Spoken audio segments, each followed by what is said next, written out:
Hello guys, 2 ദിവസം നമ്മുടെ മുരുടേശ്വരത്തെ ഈ ഒരു ട്രിപ്പിൽ നമ്മൾ ഏറ്റവും അധികം എൻജോയ് ചെയ്തതും ഏറ്റവും അധികം ടൈം സ്പെൻഡ് ചെയ്തതും ഈ ഒരു റിസോർട്ടിലായിരുന്നു കേട്ടോ. ബെൻസി പാലസ് റിസോർട്ട് അടിപൊളിയായിട്ട് നമ്മൾ 2 ദിവസം എൻജോയ് ചെയ്ത ഈ ഒരു ബെൻസി പാലസ് റിസോർട്ടിനും അതേ കണക്ക് തന്നെ നമ്മൾ ഈ ഒരു മുരുടേശ്വരത്തിനും ബൈ ബൈ പറയാൻ കേട്ടോ. ഇന്ന് നമ്മൾ ഇവിടുന്ന് വെക്കേറ്റ് ചെയ്ത് ഗോകർണത്തേക്ക് പോവുകയാണ്. അപ്പം അതിനു മുമ്പ് നമുക്ക് ഈ ഒരു ബെൻസി പാലസ് റിസോർട്ട് ഒന്ന് എല്ലാവരെയും കാണിച്ചു തരാമെന്ന് വിചാരിച്ചു. ശരിക്കും പറഞ്ഞാൽ ബെൻസി പാലസ് റിസോർട്ട് എന്താ ഈ ഒരു ചേട്ടൻ പറയാതിരിക്കാൻ വയ്യ, ഭയങ്കര ഹെൽപ്ഫുൾ ആയിരുന്നു കേട്ടോ. നമ്മളുടെ എല്ലാ കാര്യങ്ങളും ചോദിച്ചറിഞ്ഞ് ചെയ്യുന്നൊരു ചേട്ടനായിരുന്നു. ഇത് അവരുടെ തന്നെ റെസ്റ്റോറൻ്റ് ആണ്. ഈ ഒരു റിസോർട്ടിൻ്റെ പ്രത്യേകതകൾ എന്തൊക്കെയാണെന്ന് ചോദിച്ചാൽ ഹൈവേയുടെ സൈഡിൽ തന്നെയാണ്. അത് മാത്രമല്ല ഇവിടുന്ന് ഏകദേശം 3 കിലോമീറ്റർ മാത്രമേ ഉള്ളൂ കേട്ടോ മുരുടേശ്വരം അമ്പലത്തിലേക്ക്. അതുമാത്രമല്ല എല്ലാ ടൂറിസ്റ്റ് പ്ലേസിൻ്റെ ഒത്ത നടുക്കായിട്ടാണ് ഈ ഒരു റിസോർട്ട് ഉള്ളത്.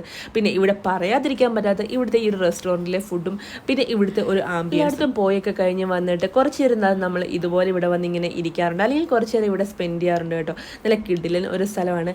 എന്താണെങ്കിലും മഴ സീസൺ ആയതുകൊണ്ട് തന്നെ നല്ല അടിപൊളി ഒരു വൈബും ആയിരുന്നു കേട്ടോ. ഈ കാണുന്ന ഓരോ കോട്ടേജുകളും നല്ല രീതിയിൽ മെയിൻറ്റെയിൻ ചെയ്യുന്നുണ്ടായിരുന്നു. അതുമാത്രമല്ല ഈ കാണുന്നതാണ് സ്പാ മസാജിങ് ഏരിയയൊക്കെ. പിന്നെ മഴക്കാലം ആയതുകൊണ്ട് തന്നെ ഏറ്റവും വലിയ ഒരു ചാലഞ്ച് എന്ന് പറയുന്നത് ഈ വഴിയൊക്കെ നടന്നു പോയി ഇതൊക്കെ കാണുമെന്നുള്ളത് തന്നെയാണ് കേട്ടോ. കാരണം നല്ല രീതിയിൽ മഴ പെയ്ത് നല്ല രീതിയിൽ തെന്നിക്കിടക്കുകയാണ്. അതുകൊണ്ട് തന്നെ നമ്മൾ വീഴാൻ നല്ല ചാൻസ് ഉള്ളത് കൊണ്ട് തന്നെ ഭയങ്കര ബുദ്ധിമുട്ടായിരുന്നു നടന്ന് ഓരോ സ്ഥലങ്ങളിലും പോയി കാണാന്നുള്ളത്.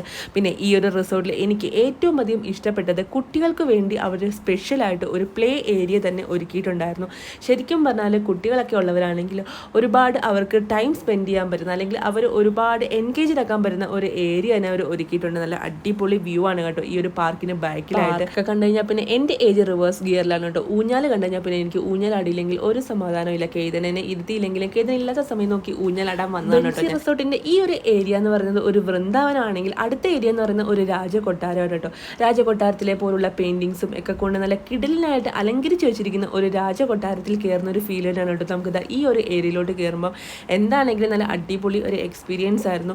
പിന്നെ പറയാതിരിക്കാൻ വയ്യ, ഇവിടെ ഓരോ കസ്റ്റമേഴ്സിനും കൊടുക്കുന്ന ഇമ്പോർട്ടൻസ് വളരെ വലുതാണ്. അതിൻ്റെ ഒരു ബെസ്റ്റ് എക്സാമ്പിളാണ് ഇവർ ഈ ചെയ്തുകൊണ്ടിരിക്കുന്നത്. മഴ ചതിച്ച് കഴിച്ചാൽ നല്ല അടിപൊളി ഒരു വീഴ്ച കഴിഞ്ഞ ദിവസം വീണിരുന്നു. അതോടുകൂടി അവർ മാറ്റിയിട്ടുകൊണ്ടിരിക്കുകയാണ് കേട്ടോ.